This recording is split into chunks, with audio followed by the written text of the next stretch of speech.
أعوذ بالله من الشيطان الرجيم. بسم الله الرحمن الرحيم. الحمد لله رب العالمين،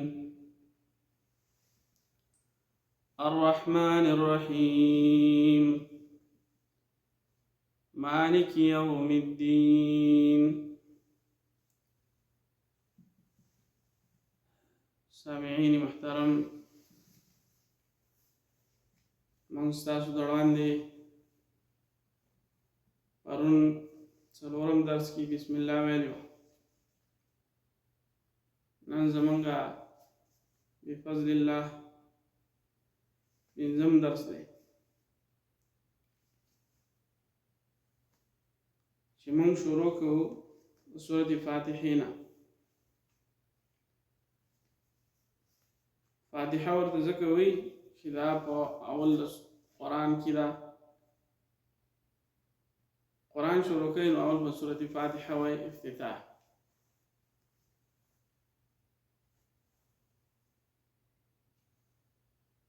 دارنګه دې سورت نور نمونه هم دي. سورة شفا ورته هم وایي، ام الکتاب ورته هم وایي، رقیه ورته هم وایي. زمونږ د شاپور شیخ خپل تفسیر مرجان کې ډېر نمونه ذکر کړي. دارنګه شیخ عبدالسلام رستمی رحمت الله علیه خپل تفسیر کې د دې ډېر نمونه چې دی ذکر کړي. دارنګه حافظ ابن کثیر خپل تفسیر کې چې دی د دې ډېر نمونه ذکر کړي.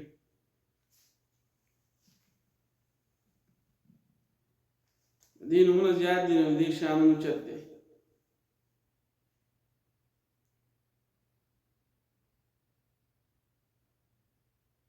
سورة فاتحه دا مکی سورت دی، مکه کې نازل شوی، او دې د مدني سورت هم وایي، مدینه کې نازل شوی. ځکه حدیث کې حافظ ابن کثیر رحمت الله علیه خپل تفسیر کې لیکلي دا سورت 2000 نازل شوی، مکه کې نازل شوی، مدینه کې نازل شوی.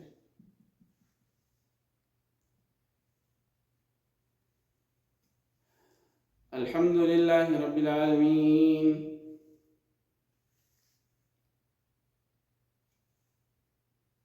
دا دعوه ده، الحمد لله.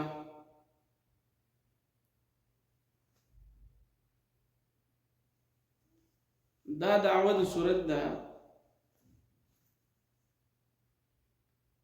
او مراد دینه ټولو اقسام د شرک باندې رد ده. دعوه د توحید چې الله ذات خاص دی، دغه صفات هم خاص دي. هغه پورې د الله سره څوک په ذات کې شریک نشتی، نو دا رنګ په صفاتو کې دا سره څوک شریک نشتی. په ټولو مشرکانو باندې رد وکړه.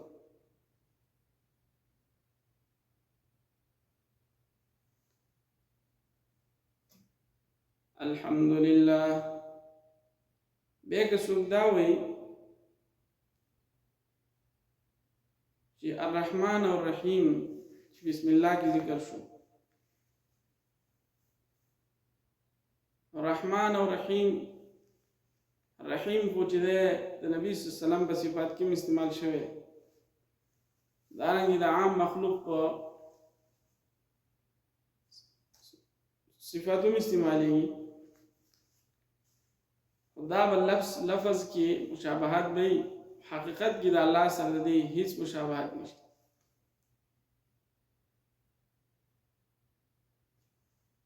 الله رحمان دی، داغه مهرباني په ټولو باندې، په ټولو مخلوق باندې، باغی کافرون دي، باغی کې مسلمانانو دي. رحمان ذات او رحیم رحم کون کې دی په مؤمنانو باندې. هغه سره په صفاتو کې څوک شریک نشتی.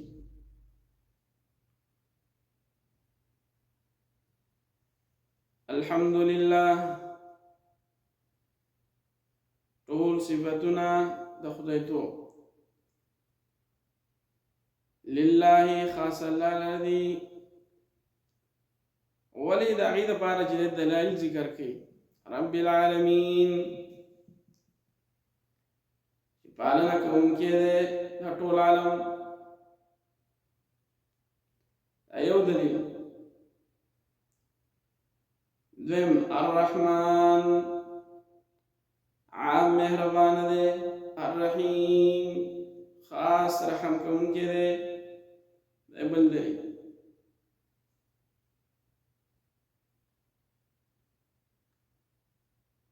مالک یوم الدین اختیار مند دی د ورځې د بدلې د جزا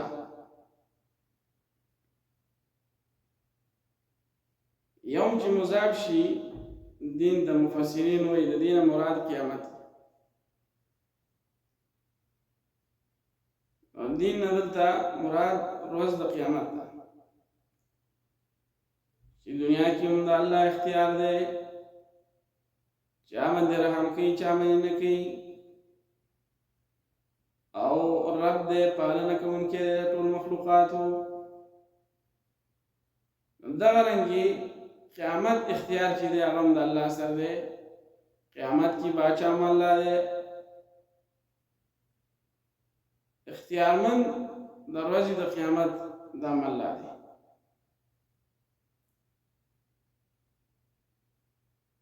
بیا په مالک یوم الدین کې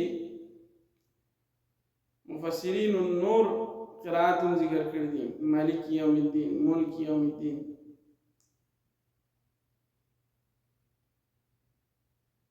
ومن سر چې کوم مصحف دی کوم قرائت بدی کې دی مالک یوم الدین مالک څه ته وایي تفسیر بیزاوی کی قاضی بیزاوی رحمت الله علیه وی المتصرف فی الاعیان المملوکه کیف یشاء متصرف کون کې دی خپل اعیان یعنی کائنات کې څنګه رنګ چې او خوښ شي څوک پیدا کوي نو څوک وفات کوي نو چا باندې مرض راولي نو چا صحت ورکوي نو چا باندې تکلیف راولي نو چا باندې د چا تکلیف لري کوي نو چا رزق ډېر ورکوي نو چا کم ورکوي دا هر څه اختیار چې دا یوازې د الله دی بدی کې په مشرکانو باندې رد شو چې هغه وایي فلانکې بابا د فلانکې شي ذمہوار فلانکې بابا د فلانکې شي ذمہوار لکه څنګه چې مشرکین مکه هغه به چې د بوتانو ته وایي چې د فلانکې زموږ خدای دی فلانکې دا شل دی دا موږ لدا کوي دا موږ لدا کوي دا رنګې نن زماني مشرکین دا وایي باغی باندې رد شو دا هغو په خبرو باندې چې متصرف خو یوازې الله دی یوازې د الله په اختیار کې دي هر څه د الله صفتونه بل چا نه دي شامل مالک یوم الدین اختیارمند دی د ورځې د بدلې الله دې موږ په دې باندې عمل وکړو توفیق راکړي وآخر دعوانا أن الحمد لله رب العالمين